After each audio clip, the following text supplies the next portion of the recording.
Hey guys, Alex and Dad from 7th Hour Films back again with Doctor Who Classic. Last time on Doctor Who Classic, we finished off the Ice Warriors. What was that one about? Well, after the first three episodes, where they seem to be almost like a subplot, they finally come to the forefront, and I don't know if it was so much that they were, really wanting to take over the world, but they certainly were out to stop the ice being melted because they were worried it was going to flood their ship. And anyway, they are ultimately defeated by the Doctor, and the bean counter gets his comeuppance, pretty much, and they fly off to the next adventure.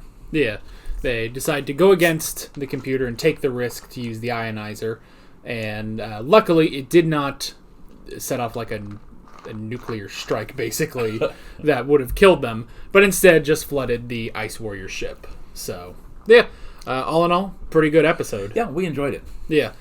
This time around, we are on to The Enemy of the World, which I don't really know what that means. I also, you probably noticed that we're on a bit of a different place now here on this website. I decided to switch over to BritBox through Amazon. Okay. So now we have subtitles. Oh, good. All the time.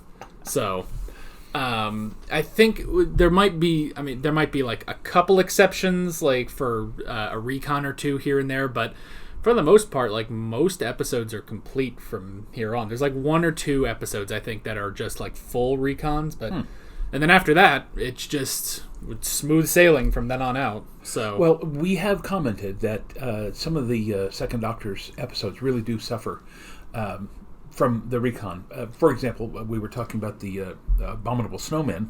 The fact that there's a lot of that has no dialogue. yeah, And, when you're just watching a couple of stills, you don't get the tension of that and everything. So I'm glad that we're kind of out of that, because it's not really fair to the stories when we sit here going, what's going on? Yeah, that's true. I mean, it's one of those things for those kinds of episodes where it's like, even if we have some criticisms, you kind of got to take them with a grain of salt. Like, we're not watching this as it is meant to be. Well, I mean, as it was meant to be watched was 1 week at a time, one episode per week in the 1960s. We're not watching it like that, but we're not watching 26 years to watch it. Yeah. But we're not watching it still in its full complete form. Even an animated episode is not the complete thing, as we've seen with a couple of the animated. So I think this one, Enemy of the World, I think it's 100%. I think I would have it on the schedule. Complete. Yep, this is a 100% complete episode. Ooh. So, which, I mean, I guess, well, no, Ice Warriors had the 2 animated episodes, but Tomb of the Cybermen had a complete run through. So yeah, I guess that's basically that. We've got the first 3 parts in this video, and the next week we'll do the last 3. So I guess we just ought to get right into it. Okay. Here we go. Where are we, Doctor? We're by the seaside. That's where we are. That's all that matters. Aye, but Well, for where? once, it's not Yes, ice. Doctor, we must know. See if there's any buckets and spades in the TARDIS. Could build some sandcastles, are you, Doctor? Buckets and spades. Is he going to dig for worms? No, he wants us to play sandcastle. Sandcastle? Yes. What is in the way out? A couple of children? No, but he is. I would imagine this filming was very cold, Meh. because that does not look like summertime. And even in the summertime, the coast of England is probably only in the 70s or 80s. Oh, Hey, Rod! Pass Future. me those binoculars! Get below fast, both of you! What's the matter?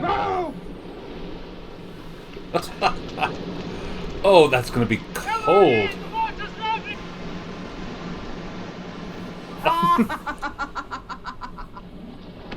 he's just so happy to be on a You're beach. right, it is him.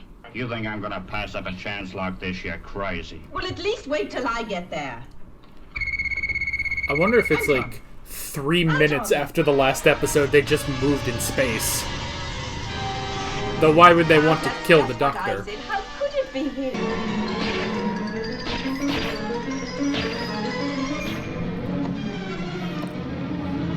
You know, it's ironic that this isn't animated because this is a bit of a cartoon episode. Bring it to her! Oh, well done! Is there enough room for all of them? Man, this helicopter scene is crazy. Talk about budget.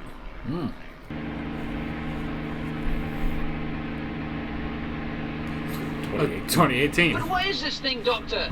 It's always interesting when they do stuff like this because I'm thinking about the Jodie Whittaker's first season takes place in 2018 because that's when it aired. Why are they so determined to kill us? Kill you. They hate you. Me? I'm the nicest possible person. Who is he? Salamander. Salamander? I know it's surprising. It'll blow up. Look, a real helicopter. Eh, Or a very good model. yeah. Absolutely incredible. I'm not a specimen in a glass bowl, you know. I'm sorry, do sit down. I wonder if this is going to be like the Abbott and it really is Troughton as Salamander. You From all over the world, delegates were flocking in, eager to hear the latest report from Leader Salamander. The progress, Oh, yeah. Mr. President. Sure enough. The Sunstor collects the rays from the sun and stores them in concentrated form. Oh, like the ionizer, Doctor. Yes, a rather different principle, I think, Jamie. Well, never mind how it works. What's it for? A salamander can. I was going to say, does this lead into the events of the Ice Warriors? Oh, why did he... You'll be under arrest for impersonation as soon as he sees you. I mean it. But isn't there another way out of this? Only one. Be Salamander. But the clothes! There is some in here. A little less eccentric, but do the best you can. I won't!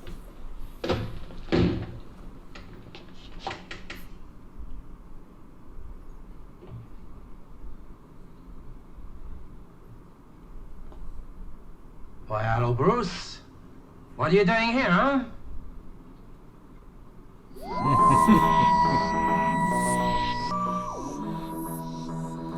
Okay. That's part one. Well, that went very fast. It did. It's a very interesting plotline we have this time around. Okay, so I was right. It is like the Abbott in St. Bartholomew's Eve. It's just they got Troughton. Makes me wonder if they're going to do this with every doctor now.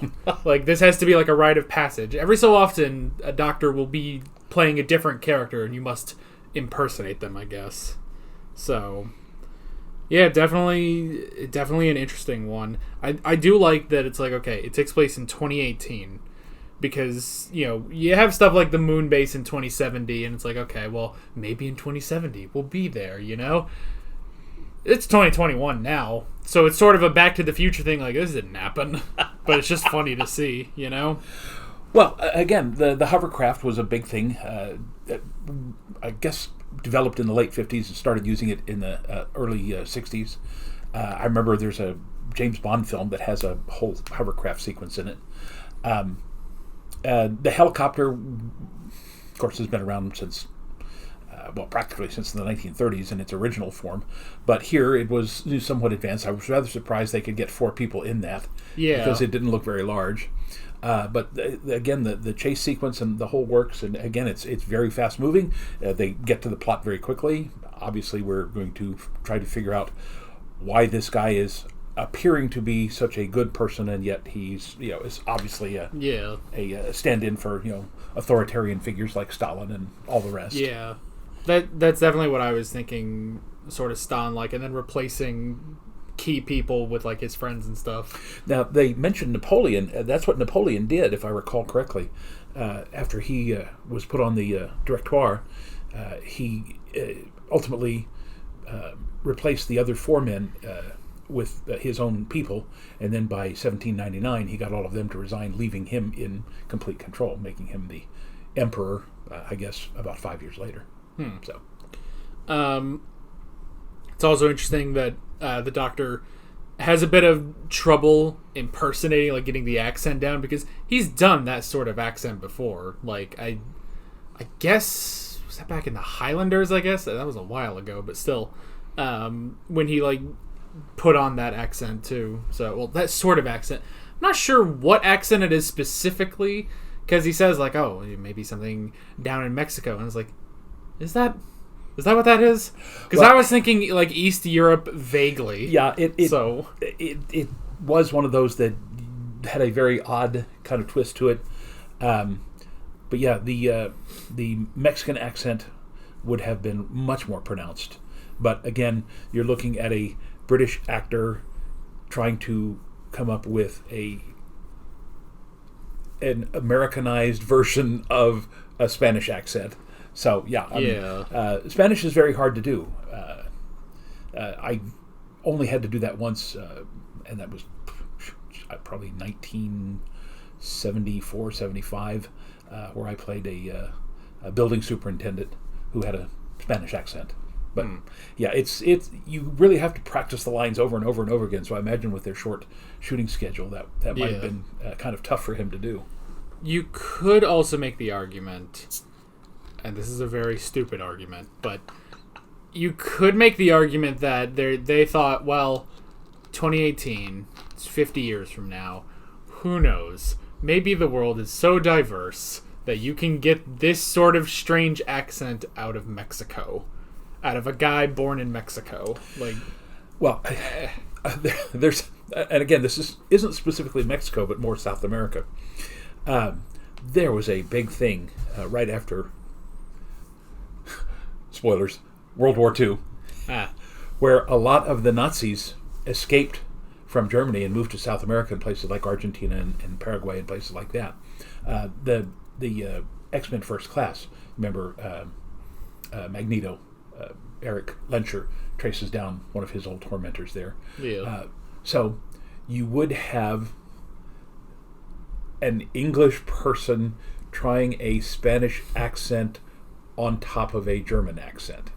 Now, that wouldn't apply here because I don't think any of the Nazis escaped to Mexico. Yeah. But yeah, when I first heard it, I didn't think Mexico. I was thinking, like you said, vague Eastern European. Yeah. But then the more he talked, the more I thought, well, that's kind of creeping into a Spanish. But again, it's nitpicky. Yeah. It could also be like when you go over to Star Trek and you have Khan, and it's like, okay, he's supposed to be like, Indian, Middle Eastern. That's not the accent the man has. But it's just it works because, all right, it's the 1960s on Star Trek. Here's foreign accent. Yes. Does that pass as another foreign accent? Close enough. They're both foreign, As long as it doesn't sound, at the very least, like Chekhov's, because it's the one we hear the most. Yes. So. And he was not Russian. He was an American. So, yeah, he had to work on that accent. Yeah, so. But it still works out. It's just a little... Yeah. And it is funny seeing the Doctor get all flustered about trying to do the accent. So... I am now, though, going to think every time I watch a modern episode in 2018, I'm going to think, okay, so around the same time, while there's some weird, like, alien blob in Sheffield or something, Salamander's just right over there, Now, we've discussed this. There is the possibility that we're talking about multiple timelines, multiple dimensions, so that what we're watching here in 2018 is not the same as something. Now, the War Machines and the two that followed that, the Faceless Ones and whatever the other one was, those all did take place in the same time. Yeah. But I'm thinking in this instance that they go back to this 2018, and then if they ever came back, it would be a different dimension 2018, which is why none of this ever seems to be. Yeah. Well, it's coordinated. like eventually I think we're going to catch up to 1986, which is when the 10th Planet took place.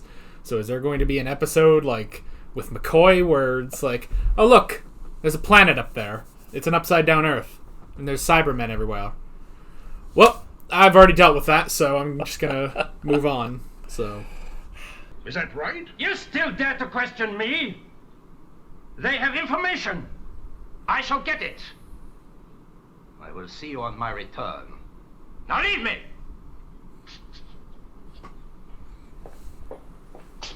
McCrimmon, you said. Hi. Well, you just watch your step, that's all.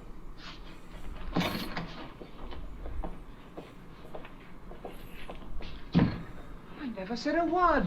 But which side is good? Which side is bad? And why should I interfere? Well, you're the only man who can help save the world. But isn't that what Salamander's trying to do? Don't you understand, Just a minute. Salamander? Jimmy, you're unusually quiet. What do you think? Well, to save the world, well, it sounds grand, but... Oh, we couldn't turn our back on a challenge like this, Doctor. Well, at least I know you wouldn't. We don't know anything about these people. This is an interesting thing that we're not sure who's the bad guy, really.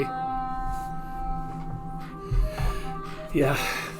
Now, they made it based off of the Concorde, where you could get from Europe to the United States in about 3 hours, but getting from Australia to Europe in 2 hours. Be careful, he's pretty well known.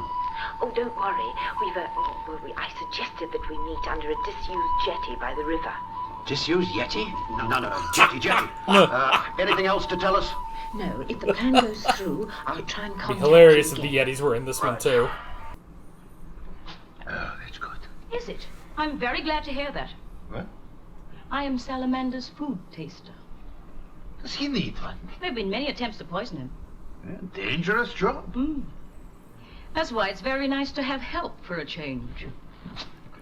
You mean you haven't? No, I didn't have time. Still taste good, nothing bitter. No, I don't think so. You would know by now, I think. Sit down, drink your drink. Thank you for calling the guard. I was wondering what to do about him. Now, don't move for that box. Look, get down!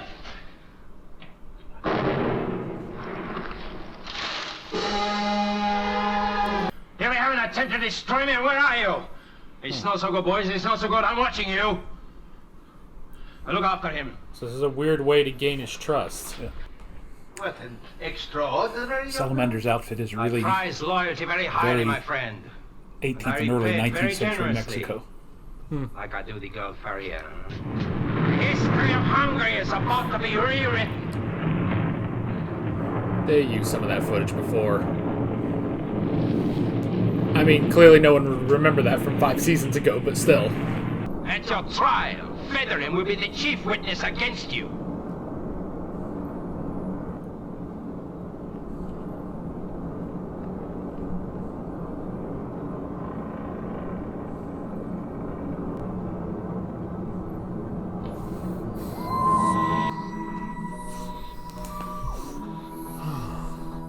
Okay. That's part 2. And again, we didn't say a whole lot while it was going on. Yeah, that happens. No, but probably the most action-packed serial we've seen in a long time. Yeah. Yeah, because, I mean, even, like, the Ice Warriors was a bit of a slower... I mean, well, not necessarily slow, especially when compared to, like, Abominable Snowman, but, like, it wasn't quite as action-packed. It was, like, seeing different pieces move and collide. Yeah. This one is... I mean, this one kind of feels like almost a spy thriller or something, like, you know, trying to get in and take down the head guy and stuff. So, not a ton from the Doctor in this one, though. No. Which I thought there would be a bit more, but obviously we still have 4 more episodes. Do you notice that nearly everyone has an accent? Yeah. Federin and Alexander both have accents, and then the Salamander has an accent. Then you've got Jamie and his accent. Yeah, that's true. Like, I guess maybe the only basic, British accent is either the Doctor or Victoria. Yeah. So, and a couple of the early guys had Australian accents. So we've had Hungarian and Spanish and Scottish and Australian. Yeah. So, I like the taste tester, the food tester. It's like, at first it's like, oh, okay, so she like tests the food and stuff like that. And it's like, she seems to have like either more power or she has like secret power or something. It's like she's like really like can work, I guess, all the servants or something. Like she's in charge of them. So yeah, I like her. Yeah, I suspect that she has some other function coming.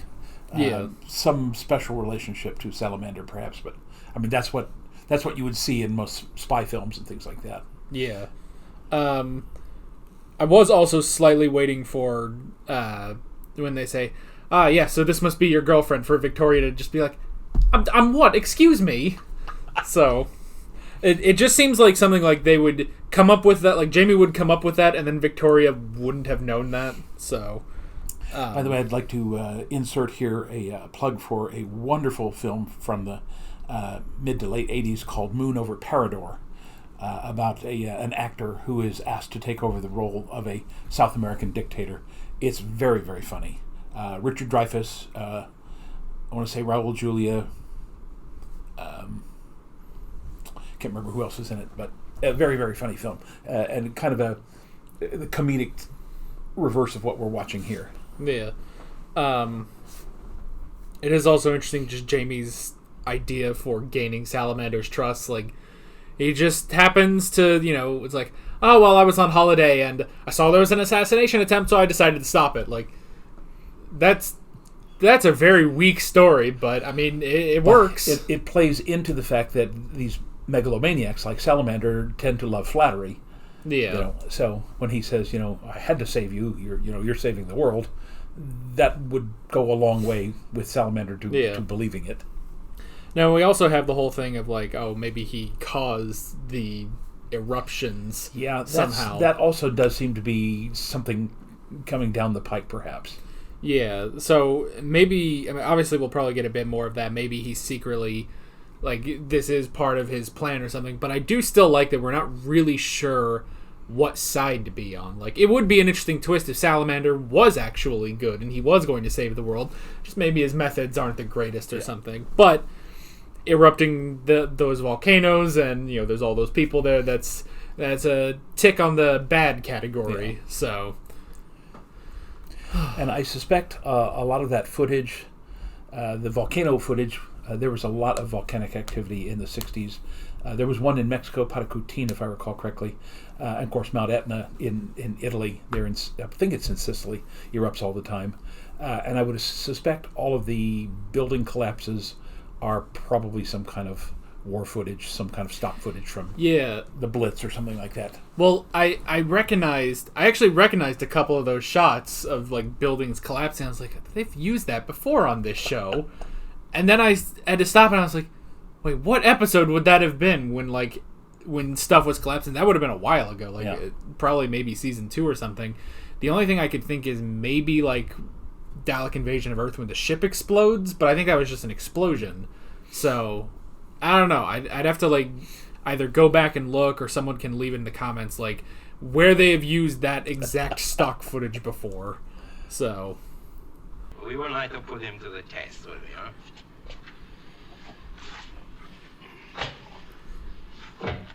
What's the point of hiding a safe if the thing is right there? I was just going to say, put wallpaper around your lock. Yeah. Giles Kent is supposed to be his bitter enemy. Look, if Salamander wishes you to know that, I dare say he'll tell you himself. You'll get no confidences out of me. Well, how much longer am I to be kept here? I hope they pan back and Jamie's still wearing his kilt over that. All right, then. Let's have a recipe. But now? Yeah, now. Oh, yes. We used to have a lovely pudding at home with lots of almonds, eggs, lemon peel, candied peel, oranges, cream, and... Oh, it was lovely. You wouldn't know how to make it. Oh, it's quite simple, really. You sort of whoosh it up all together. Well, that sounds easy. What's this whoosh up called, then? Kaiser pudding. My mother was right. What? She wanted me to be a dustman. Here, look, you want to do something useful? Oh, yes, please. Well, sit down and write out the menus. First course interrupted by bomb explosion. Second course affected reminiscent by of earthquakes. Alfie P. Doolittle from My Fair Lady and Pygmalion. I'm going out. Finish writing those menus. Oh, dang it. He's not wearing his kilt. You don't really believe that Salamander could cause earthquakes, do you?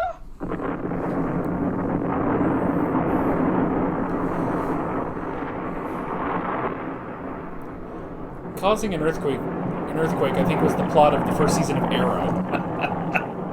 Facts, Kent. I must have facts. That's what I hope Jamie's going to bring back. So are they back in Australia? I think they might be in Europe. If they're close to the research station. Yes, of course. I'd be glad of your company. And if you forgive me, I'm really rather hungry. Oh no. The poison green There must be beans. some other way. That's what it looked like anyway. Taliban. I couldn't do it. I hope you'll appreciate this one. It's made for me especially in Alaska. Really? They don't grow grapes in Alaska. Let's go to try and get you away. An attempt has been made to rescue this man. Get him out to the car. Good job. Emma Peel from the Avengers. Well, we all seem to be here. Except the third That was a member rapid of your cut right escape there. committee. You will come with me. It was you! Or someone like you.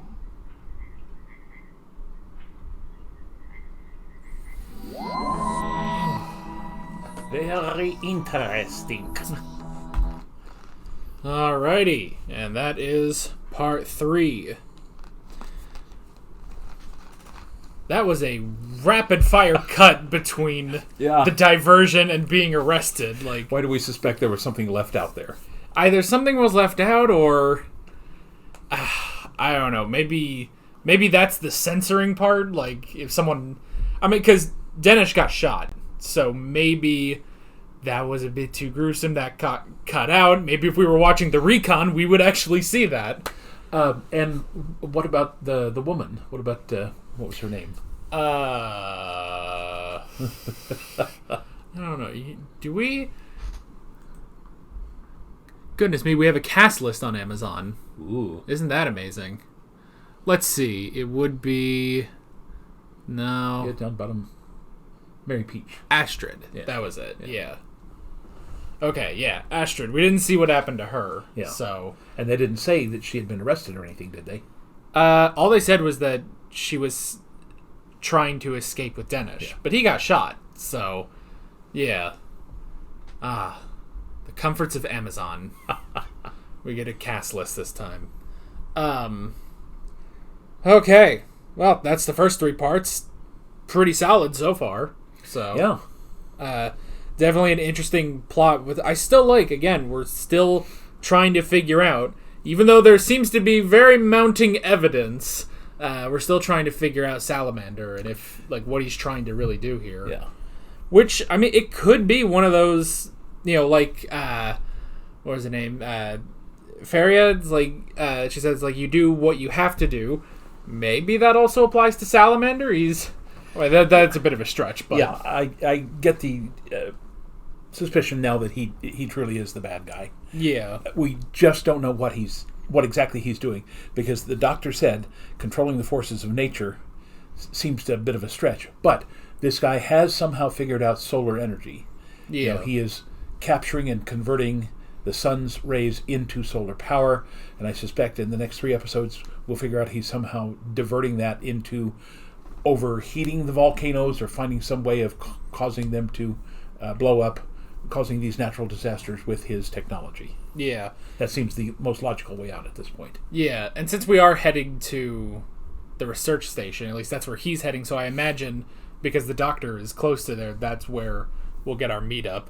I will be very curious how they do that interaction between Salamander and the doctor. Well, now, you have to understand, in the early 60s, for television, now it wasn't, filmed like this, but there was a show on American television called The Patty Duke Show, where she played her identical cousin, and it's just a matter of filming one person on the set, and then you literally wind the film back and then re-expose it so that the other person is there, so you can literally have the doctor end up talking to himself. Now, I don't know if that's what they're going to do, or if they're just going to do, basically over the shoulder of a stand-in to look at the doctor, and then over the shoulder of the doctor to look at Salamander. But the technology existed at this point for them to be able to do that. Yeah.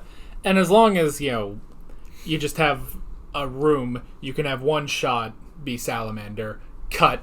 It's like, oh, well, now we're over here, and this is the doctor. You just cut back and forth between them. Which, I mean, that's the easiest thing. That's what I have to do on some of my videos, where, like, there have been a couple recent Doctor Who episodes where I open. I've every episode of Doctor Who now I open with a bit, just something at the beginning about the last episode, and a couple of the latest ones I've had to do that where I'm playing like 2 different characters, but it's just me, just different camera angles. So yeah, it's I guess it would be pretty simple just to do that. I also like how they say, oh, Doc, you need to wear something less eccentric in order to pass a salamander, and then it cuts to Salamander. And while it is different from what the Doctor wears, it looks way more eccentric. Well, again, what he's wearing, if I recall correctly, it's the rank or the personage is called a caudillo, basically the strongman. And again, that short jacket with the fringe on it and the everything, that is a very common Central and South American outfit. So it's just that it's not something that they would have worn supposedly that far into the future. Yeah. I mean, you would have seen that as late as the 40s and 50s, which is why, of course, they're playing it here because it's 1968 and they're just assuming it'll carry forward. But yeah, that's not something that's traditionally used now for like mariachi bands and things like that. Yeah. Which, I mean, that does take us into our first note that it's 2018. And, we kind of speculated with what they're saying about, harnessing solar energy and, making food and stuff like that. We were kind of thinking, does this technically lead into the Ice Warriors where, like, after this, you harness the solar energy and stuff, you make the artificial food and stuff, but that's what causes, the freezing, which leads us into that. It's just that the Doctor's going to those events out of order. But I do actually remember someone told me that the Ice Warriors technically takes place around the year 5000. So, very, very far into the future. Especially for Earth. I don't know if we've gone that far, because we were speculating, like, okay, where does this take place, like, with the moon base and the Dalek invasion of Earth, but that's all still in the same millennium. Yeah. Now, the place where Stephen was left off, I thought that was like 10,000 years in the future. But was that on Earth? No, I don't think that was Earth. No. I think that was on another planet. So, but yeah, that was the Savages, right? Yes. Yeah. But they did say that was very far in the future. Yeah. And then I guess there was also the Ark. Yeah. Which was humanity, but I think that might have been 100,000 years in the future or something. Like, it was really, really far. I think at least further than 5,000. So, might have even been 10 million years. I don't fully remember that episode. But yeah, if they did, because they did also mention, Jamie brings up, oh, it's like the ionizer, and the Doctor's like, well, it's a bit different, but kinda, yeah, it's similar principles, I suppose. But that would be interesting if this was sort of a lead-in to what happens in the last episode. But if that is the true time difference of this is 2018, that's the year 5000, that's a pretty big difference. Yeah. So, but I mean, that could have been like an interesting thing. Like, maybe we learned Salamander maybe he's trying to make this sort of ice age to control the planet or something like that. But I don't know if they'll go that route. Let's see. They had a helicopter. They had a legit helicopter. They have the budget for that now. And I don't know if that was a model that they blew up, but it certainly looked a lot like the one that they were actually flying in. So yeah, kudos to the special effects people. It makes you wonder, if that is a model, which did they get first, the helicopter or the model? Maybe they got a model and they figured out how to blow it up, and then they were like, okay, well, we need an actual helicopter, and that's when they realized we have to fit 4 people into this thing, because otherwise, wouldn't you try to spring for a bigger helicopter? Because but for personal use, though, you don't want to get a huge helicopter. The idea that it just belongs to the research station there in Australia. Yeah, it's not going to be one of the big ones like we have today. And to be fair, they probably weren't. I mean, obviously, when they have the close-up shots, that's just in the studio. But still, it's like we have this very tight thing where the Doctor's really trying to hold on. Victoria's hanging on to Jamie and everything. And it's like, this is very tight in here. But there is at least the one shot. And maybe if we go back, we could see maybe there's some trickery where they have to get into it and then it takes off. So either it just went up 10 feet and then that was the end of the shot, or they had stunt people, or I don't know, there was some sort of camera trickery to make that work. because it does seem a little dangerous to try to fit all 4 people in there. So, because that's really, it looked like it was probably only supposed to hold 2, maybe 3 in an emergency, but having Victoria on Jamie's lap, again, that was more weight than that helicopter should have been able to handle. Yeah. So, let's see. We got Salamander again. Like the Abbot, looks exactly like the Doctor. I'm sure they're not going to explain why. It's just it looks well. Just looks like we him. said though in St. Bartholomew's Eve, there are people who literally have doppelgangers. You know? Yeah. I have been told repeatedly that I look like other people. Yeah. I literally had a guy come up to me on the street one time and start talking to me, and then when he realized that I wasn't who he thought I was, you know, it's like, oh, aren't you like Bill somebody? I went, no. And he goes, oh, you look exactly like him. And that was right here in Oklahoma. Yeah. And I mean, it could be like, you always see like those things like celebrities and they're like older doppelgangers, like here's Keanu Reeves and here's Keanu Reeves in the 1700s. You know, it could be something like that. And they do sort of explain later, although it doesn't exactly work the same way, that like later on in the 10th Doctor's era, they'll go back to like Pompeii, and Peter Capaldi is there just as a character in Pompeii, and then later he becomes the Doctor, and they actually give an explanation like, oh, the Doctor subconsciously remembered that face and actually chose it that time around for his regeneration. So it could be something like that. That doesn't work with the Abbot and Salamander because they meet them afterwards, but still. So it's just, I don't know. But the Doctor did say, like, when he saw it, it's like, oh, this face had to have come from somewhere. They're not exactly random faces that they get.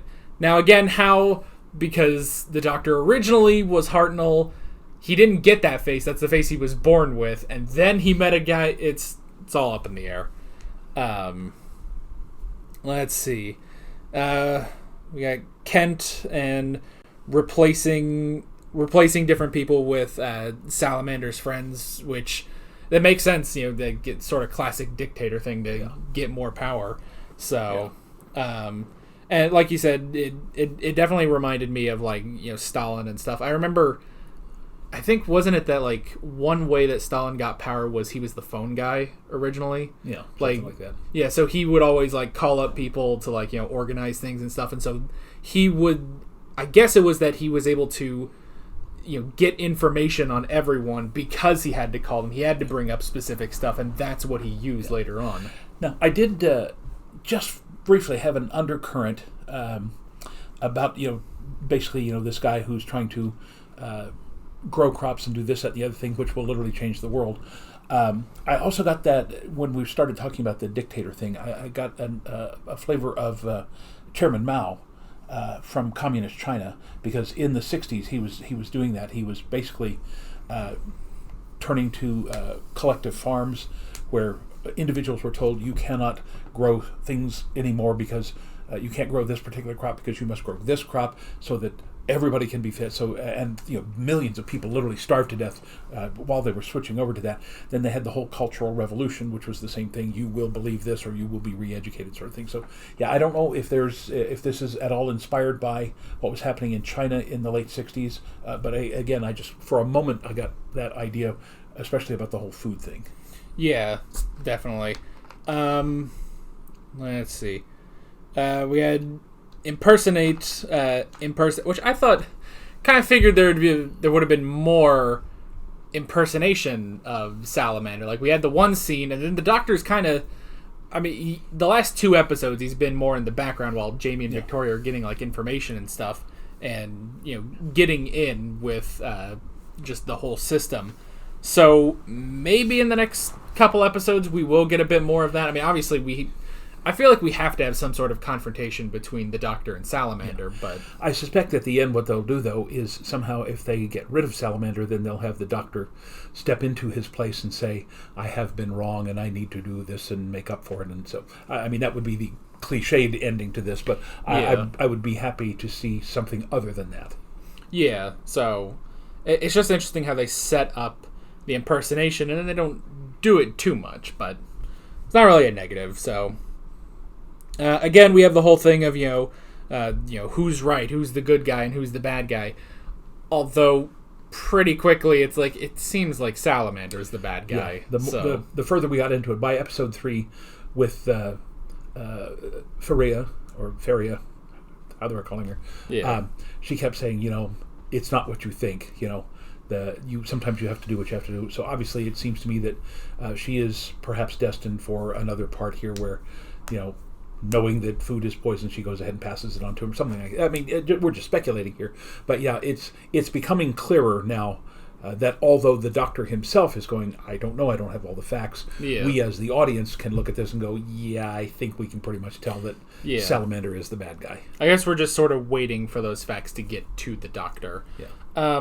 Which I just thought, with Faria, it's like, well, she's she tastes all the food to make sure it's not poison. It's like, okay, well, how long have you been doing this then? They say it's like, oh, well, there's many attempts of poison. It's like, really? Because you're still alive. Like, there's not a lot of job security in that, So it makes you think, like, well, if she really doesn't like Salamander, then just send all the food through anyway, and then if he's poisoned, he's poisoned. There you go. And it's just kind of done. I mean, unless, then someone else takes his place. I guess the number 2, probably not Bruce, because he was because he's more security, but I don't remember what the other guy was. Was it? Here's a problem. Bennick. Yeah. It was Bennick, I think. Yeah, because he was the guy that had the hair brushed forward and everything. Yeah. The tall, skinny guy. Pretty sure that was Bennick. But here's the problem with the cast list. Half of these people don't have pictures, and the other half, they don't look like them anymore. It's like, okay, at least I know who, Kent is. So it's like, okay, that one is Kent. And it's like, but that is obviously a picture of that guy nowadays, not how he looked back in the 60s. Yeah. So, and I have to say that picture of what's her name, Peach, down there bottom left, Mary Peach. Yeah, she looks much better in this picture than she does in that bouffant hairdo and the faux leather outfit. Yeah, I mean, even like, and like some of them, like, all right, Troughton's picture, that's just Troughton. Yeah, like that's pretty simple. But then some of them, like Victoria, it's like, just the fact that that's like a modern dress, like it doesn't... Modern dress and more modern hairstyles, like I would have to do a double take to make sure that is. Yeah. And of course, that's Frasier in his 50s. Yeah.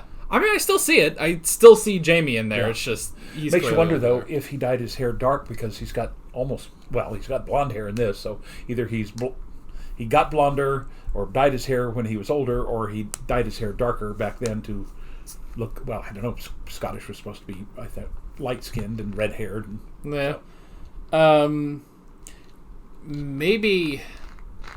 The only thing I could think is maybe if it was like maybe he dyed his hair to be darker, it could have been that originally because, he was playing opposite of Ben, who had lighter hair. Maybe they wanted a bit of contrast there. And Polly, who obviously had lighter hair too. It's like, we can't have 3 companions with 2 light hair, So...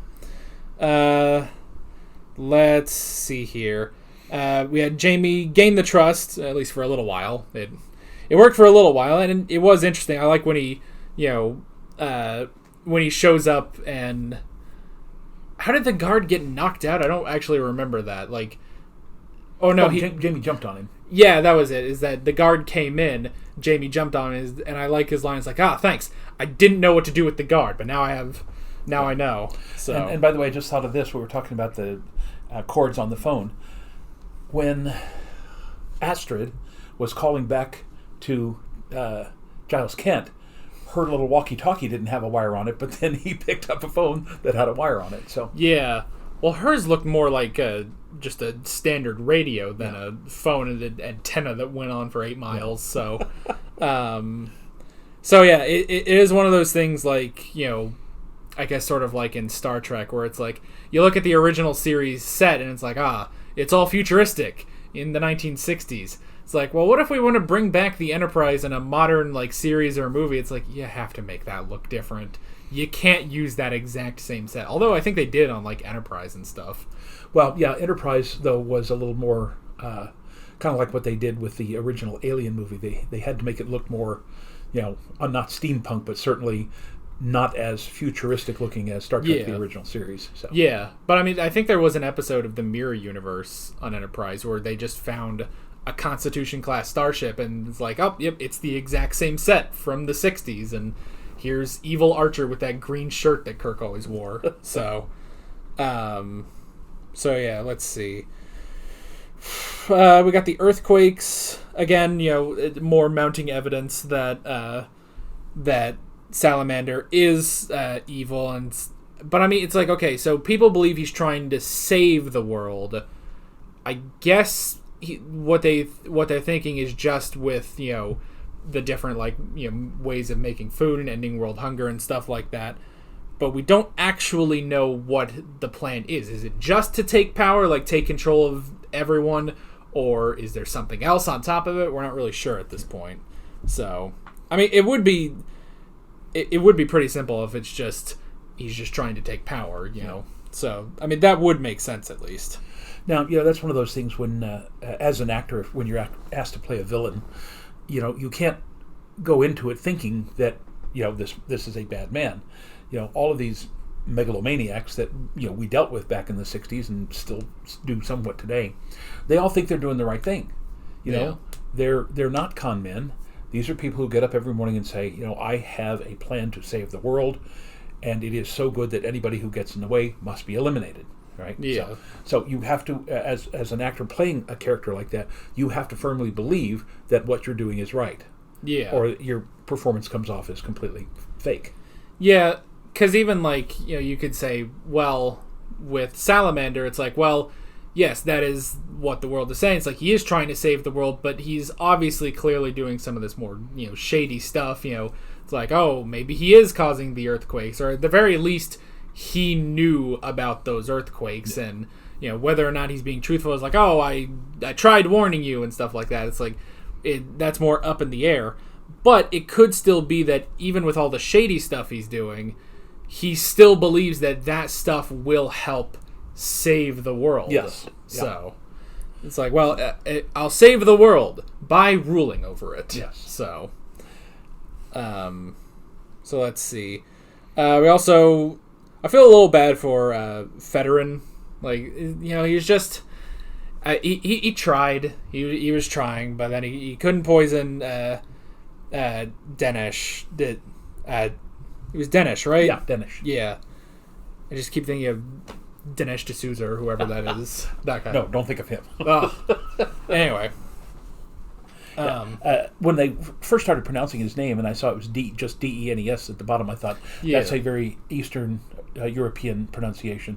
So, I didn't specifically think of Hungary, but I was thinking, it may be Russian, it may be Polish, Hungarian, Bulgarian, somewhere in there. And it turns out he's Hungarian. So. Yeah. I'm trying to remember what accent he had, but I can't think of anyone's accent specifically now. Yeah. There were too many different accents. The cook, I'm not sure what the cook really had. Like, I was like, is he trying to be American? And no. I think, again, I was saying that the cook is kind of a middle class, lower class London. He wasn't quite doing Cockney, but, making a soup, just... it's going to be horrible, just a perfect ending to this awful day. And again, I was just briefly reminded of Alfred P. Doolittle in My Fair Lady. Stanley Holloway, I think, was the actor that played that. Just a ordinary kind of guy, doesn't have the upper class British accent that you would hear on the BBC. I always tell my students, if you want to hear English spoken the way it is meant to be spoken, you listen to the newscasters on the BBC, or at least you did back in the 60s. And that's kind of how I picked up that accent, because they are very precise in everything that they say. Every word is just clear, not only the pronunciation, but the diction, the whole works. That's the way English is meant to be heard, not the way, you'd hear it out on the streets from the cabbie in London, or, the guys in the fish and chip shop, they'd say something in F-I-N-G instead of something. So, anyway. It's like the further and further you get away from the news, the thicker and more, like, it just doesn't work the further you get from the news. And again, when we watched that Eccleston episode, that first Eccleston episode, and I went, wow, where is that accent from? And somebody finally said it was from Manchester. Yeah. And again, my favorite, about as far away from London as you can get before you get into the Scottish accent, is Liverpool. And I've always wanted to do a play where I could play a character from Liverpool. It's very much the Paul McCartney and John Lennon and Ringo Starr and all the rest of them. And I've never gotten a chance to do that. I think Dogberry and Verges in Not As You Like It, Much Ado About Nothing, would be a great character to do with a Liverpudlian accent. It can be so difficult with all the different accents. For an island, there's a lot there. This whole place is an island. There's like 20 accents. Oh, there's way more than that. Yeah, I mean, there's literally block to block. Yeah. Where there are subtle changes. Where, in My Fair Lady, Professor Higgins is an expert in dialects, and he has some line in there where he says, if I can listen to a man for 20 minutes, I can not only tell you what his profession is, but where he lives in London, literally down to the block where he lives, because they are that different. Yeah, they are that distinctive. And it's one of those funny things. Like, you go through like the different doctors, and it's like, okay, Eccleston, he's a lot further north. Tennant has to put on a British accent. He's because he's normally Scottish, and you go through all of them. Then you get to Capaldi, who's actually Scottish and just uses it, and they make jokes about it. It's like, why is he Scottish now? Like, why does this regeneration come with a Scottish accent? And I try, like, going through all of these, and you go to Torchwood, which takes place in Wales, and I'm trying to get all these accents down. I think I get it, and then something will come along, like Jodie Whittaker comes along. I'm like, I don't know where her accent is from. Like, I can't tell it. It's like, I can tell it's different. I just can't tell where hers is from, And by the way, all the references to My Fair Lady is because I have been in My Fair Lady before. I was not Professor Higgins. I played Colonel Pickering, who is basically the best friend of Professor Higgins, who is also a linguistic expert. And something else I just thought of, you can listen to all these different accents that come from this one island, and they all at least sound like they're supposed to be like, yeah, this all stemmed from one thing.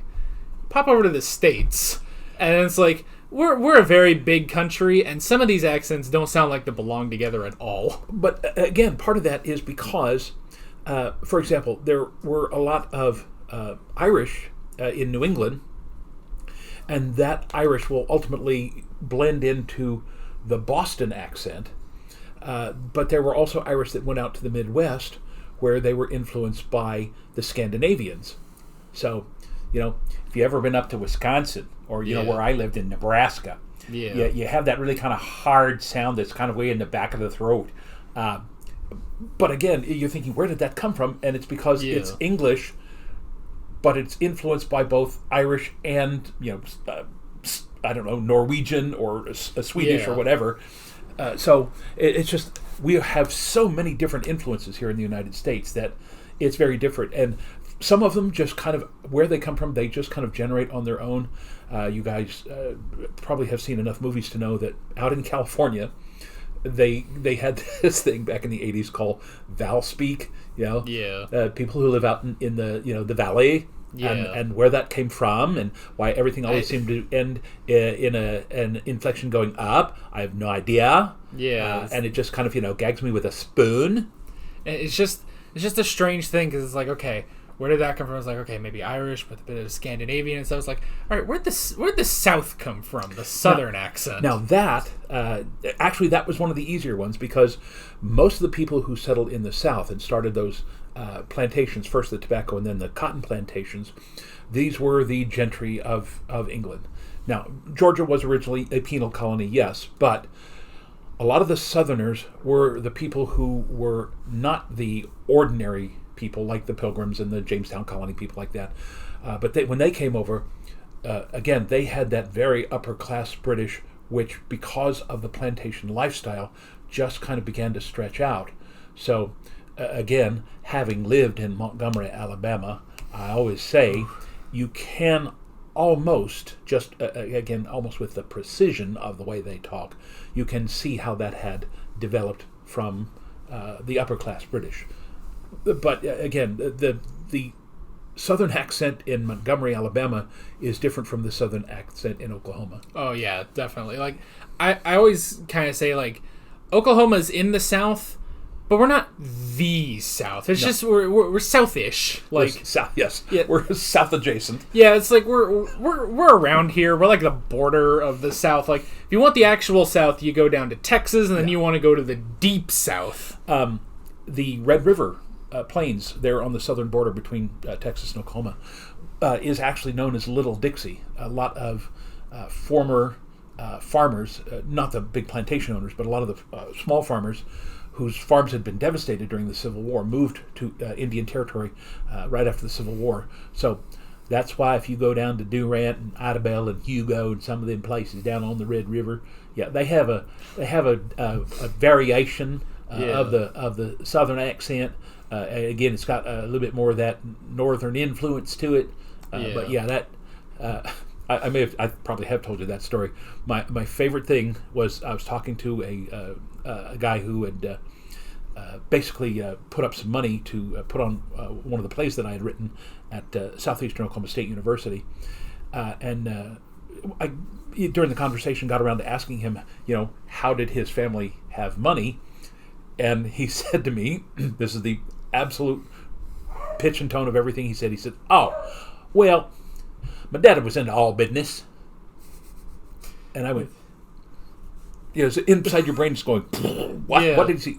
And I finally realized he meant his father had been in the oil business. My dad was into all business.